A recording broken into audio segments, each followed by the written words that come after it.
A family and their young 10-year-old boy says their faith in humanity has been restored due to the simple act of sending a young kid a hat.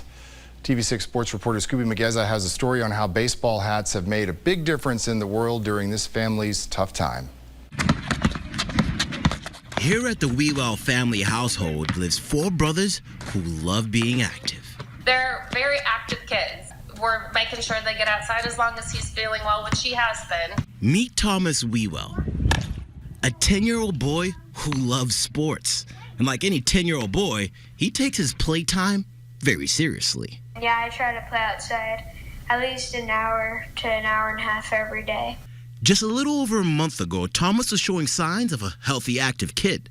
So when he began to feel sick, his family at first thought it was something minor. It all started with what we thought was strep throat, and going to see the ear, nose, and throat doctor, we determined that he needed to have his tonsils removed because he had a really swollen tonsil. He had routine surgery. Being that he's a child, it's protocol to send off a portion of the tonsil to have it tested. And so we knew in the back of our heads that there was a possibility it could be something serious, but we weren't 100% sure. After 1 week, the test results would return. And to the family's surprise, Thomas was diagnosed with high-level B-cell lymphoma. If you would have looked at him, you would never have guessed that he had cancer, that he was sick. He was acting like a normal, active, vibrant 10-year-old boy. And when we found this out with the doctor, the first thing he asked was, am I going to lose my hair? And naturally, you know, like most cancers, they do lose their hair through treatment. It was then an idea was born. Thomas's family decided in order to relieve some of the stress he would have from losing his hair, they'll start a campaign for him by collecting 1 baseball hat from all 50 states. It was after a few social media posts that Thomas quickly began to receive hats in the mail. I have to say the biggest surprise for me has been the fact that we'll just get these hats in the mail and we don't know who they're from.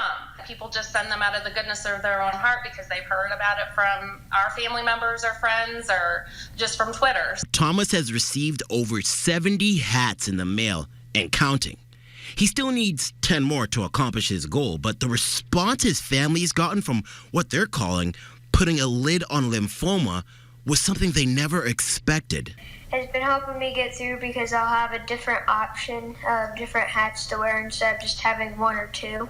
They really lifted his spirits. He loves picking out a different one every single day. And whenever we have our inpatient stays in St. Louis, he always makes sure to take enough hats so he can have a different one on every day. Thomas is expected to make a full recovery while he continues his treatment.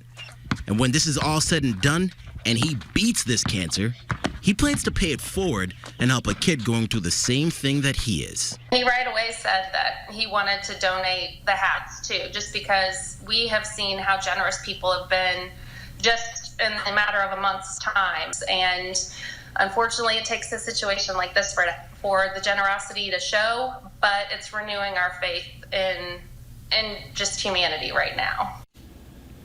Thomas has been receiving all types of hats from minor league teams, football teams, and more. He says he's learning a lot of new team names and now only needs 3 more states to accomplish his goal: Virginia, Massachusetts, and New Jersey.